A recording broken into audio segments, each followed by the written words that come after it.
नमस्कार, मी पंजाब डक. आजच्या व्हिडिओमध्ये राज्यात परत एकदा मुसळधार पाऊस आणि काही ठिकाणी अतिमुसळधार पाऊस पडणार आहे त्याचा अंदाज ह्या व्हिडिओमध्ये देणार होते. पण त्या अगोदर काय करणार आहे, आज म्हणजे 4 ऑगस्ट पासून ते 7 ऑगस्टच्या दरम्यान राज्यात कुठं कुठं पाऊस पडणार, कसा पडणार आहे त्याचा अंदाज देणार आहे. तर राज्यात आज 4 ऑगस्ट, 5 आणि 6 ऑगस्टच्या दरम्यान या 3 दिवसामध्ये राज्यात विखुरलेल्या स्वरूपाचा पाऊस पडणार आहे. 22 मिनिटाचा, 10 मिनिटाचा, अर्ध्या तासाचा, 1 तासाचा असा पाऊस पडणार आहे म्हणून हा अंदाज लक्षात यायचा.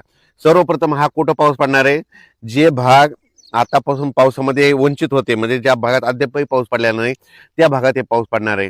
मग सांगायचं झालं तर सोलापूर जिल्ह्यामध्ये मंगळवेढा, त्याच्यानंतर पंढरपूर, कासेगाव, त्याच्यानंतर आटपाडी, जत, त्याच्यानंतर इकडं बारामती, दौंड, इंदापूर ह्या परिसरात देखील पाऊस पडणार आहे.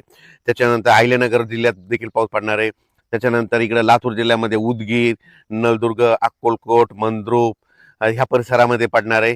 त्याच्यानंतर इकडं कंधार, लोहा, पालम, म्हणजे पालम हे भागात पाऊस कमी होता त्या भागात देखील परत एकदा आता पाऊस पडणार आहे. त्याच्यानंतर परभणी जिल्हा, जालना जिल्हा, बीड जिल्हा ह्या 3 जिल्ह्यात देखील चांगला वेगवेगळ्या भागात पडणार आहे. सर्व दूर पडणार नाही, फक्त भाग बदलत पडणार आहे म्हणून हा अंदाज लक्षात यायचा. नांदेड जिल्ह्यात आज जरा जास्त पाऊस पडणार आहे म्हणून हा नांदेडकरांनी अंदाज लक्षात यायचा. धर्माबाद, बिलोली, नायगाव, नरसी,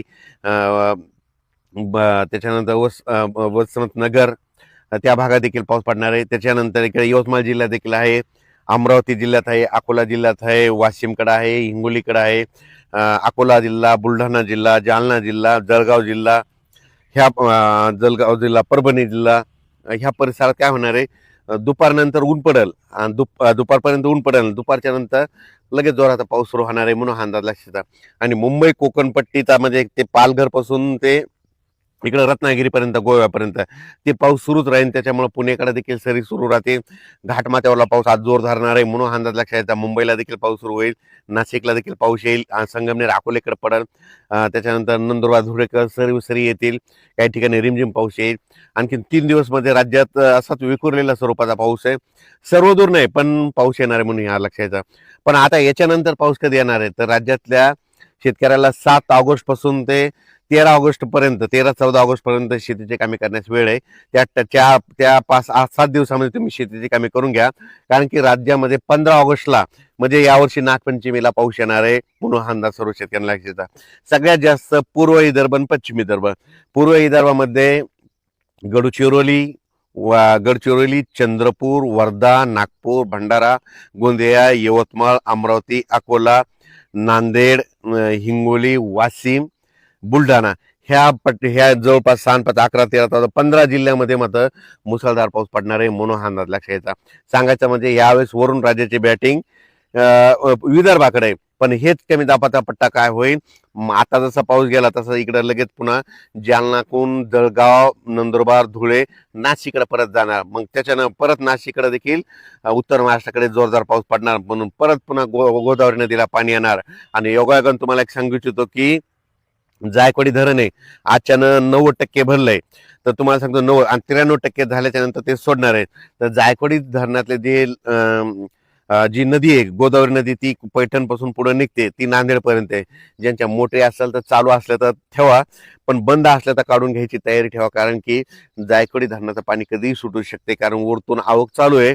93% झाल्याच्या नंतर हे जायकवाडी धरणाचं पाणी सोडू शकते म्हणून हे त्याचे आदेश येतील, तुम्हाला निर्देश देखील येते. त्या आदेशाचं पालन करावं म्हणून शेतकऱ्याला माझी विनंती. नदीकाठचे गाय गोटे असतील तर तुम्ही तुमचे आता ह्या 2-3 दिवस चरायला सोडू नका, कारण की कोणत्याही क्षणी पाणी सोडू शकता आणि एखादं पाणी सोडलं तर आपल्याला लक्षात येत नाही, मोबाईलचे चार्जिंग नसल्यामुळे मेसेज कळत नाही, त्याच्यामुळे तुम्ही तुमचं सतर्क राहावे. नंतर सगळ्यात सांगायचं झालं तर ह्या पावसामध्ये 200 मिलीमीटर ते 250 मिलीमीटर पुन्हा एकदा पाऊस राज्यात पडणार आहे. ते 15 ऑगस्टच्या दरम्यान म्हणजे 15, 16, 17च्या दरम्यान ते पूर्व विदर्भातच पडणार आहे. म्हणजे नागपूर जिल्ह्यात देखील 200 मिलीमीटर पाऊस पडू शकतो. वर्धा, चंद्रपूर, नागपूर, यवतमाळ, अकोला, अमरावती. पुन्हा विशेष म्हणजे त्यानंतर अमरावती जिल्ह्यामध्ये मोर्शी एक तालुका आहे, त्या भागात मोर्शी, वरुड तिकडे थोडाफार या पट्ट्या पाऊसच पडले नाही.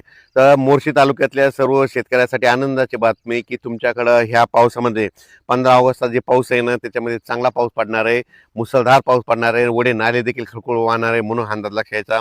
जळगाव जिल्हा बुलढाणा जिल्ह्यातल्या सर्व शेतकऱ्याला सांगू इच्छितो, आता जसा पाऊस पडला परत एकदा तुमच्याकडे एकदा जोराचा पाऊस येणार आहे, म्हणून हा अंदाज पूर्वकल्पना म्हणून तुम्ही तुमचं शेतीची कामे करा, शेतीची तयारी करून ठेवण्याची तयारी ठेवा. त्याच्यानंतर विशेष म्हणजे येलदरी धरण येतं, त्या लाभ क्षेत्रातल्या शेतकऱ्याचे फोन आले, येलदरी धरण सिद्धेश्वर धरण आहे, तर आमचं येलदरी धरण सिद्धेश्वर भरेल का नाही. तर तुम्हाला सांगतो, येलदरी सिद्धेश्वर धरणाला खडकपूर्णाच्या परिसरामध्ये पाऊस पडायला पाहिजे, आणि खडकपूर्णा जे धरण आहे त्याला पाऊस पडायला बुलढाणा जिल्ह्यामध्ये विदर्भात पडायला पाहिजे. तर या पावसामध्ये विदर्भामध्ये त्या खडकपूर्णाच्या कॅचमेंट एरियामध्ये पाऊस पडणार आहे.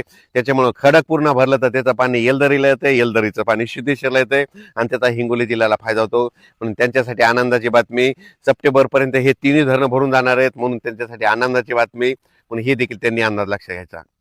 कोकणपट्टी घाटमाता, मुंबई पुणे नाशिक इगतपुरी, अकोले संगमनेर, आणि इकडं कोल्हापूर त्या तिकडला, आणि महाबळेश्वर त्या पट्ट्यातला पाऊस मध्ये आज ह्या 3 दिवस आणखीन जोर धरणार आहे, म्हणून हे लक्षात यायचं. 7 तारखेच्या नंतर ते देखील जोर ओसरत, पण त्याच्यानंतर परत 14-15 ऑगस्टला पुन्हा परत पाऊस सक्रिय होणार आहे, म्हणून हा अंदाज लक्षात यायचा. तुम्हाला सांगतो, यावेळेस नागपंचमीच्या वेळेस पाऊस येणार आहे, गणपती आगमनाच्या वेळेस गणपतीच्या त्या 9 दिवसामध्ये देखील पाऊस येणार आहे, दसऱ्याला देखील पाऊस पडणार आहे, म्हणून हा अंदाज सर्व शेतकऱ्यांना लक्षात यायचा. तसेच तेलंगणातल्या शेतकऱ्यांना सांगू इच्छितो की आज तेलंगणामध्ये जवळपास 4 ऑगस्ट 5 आणि 6च्या दरम्यान तेलंगणा, धर्माबाद, आदिला, डोंगरी तहसील तिकडे देखील पाऊस पडणार आहे, म्हणून हा अंदाज त्यांनी लक्षात द्यायचा. कर्नाटककडे देखील आज बऱ्याच भागामध्ये विखुरलेल्या स्वरूपाचा पाऊस पडणार आहे, म्हणून कर्नाटकच्या शेतकऱ्यांना अंदाज लक्षात द्यायचा. मध्य प्रदेशकडे मात्र खंडवा, उज्जैन, इंदोर त्या परिसरात मात्र 15 ऑगस्टच्या नंतर मुसळधार पाऊस पडणार आहे, म्हणून त्यांनी देखील अंदाज लक्षात द्यायचा. आत्ता देखील तिकडे मध्य प्रदेशकडे पाऊस पडणार आहे, त्याच्यानंतर गुजरातला मात्र पुन्हा एकदा पावसाचा फटका बसणार आहे, म्हणून हा अंदाज लक्षात घ्यायचा. आणि राज्यात मात्र परत एकदा अतिवृष्टीसारखा पाऊस काही जिल्ह्यात पुन्हा एकदा येणार आहे 15 ऑगस्टच्या दरम्यान, म्हणून हा अंदाज सर्व शेतकऱ्यांना लक्षात द्यायचा आणि आपण आपल्या शेतीची कामे करायची. धन्यवाद.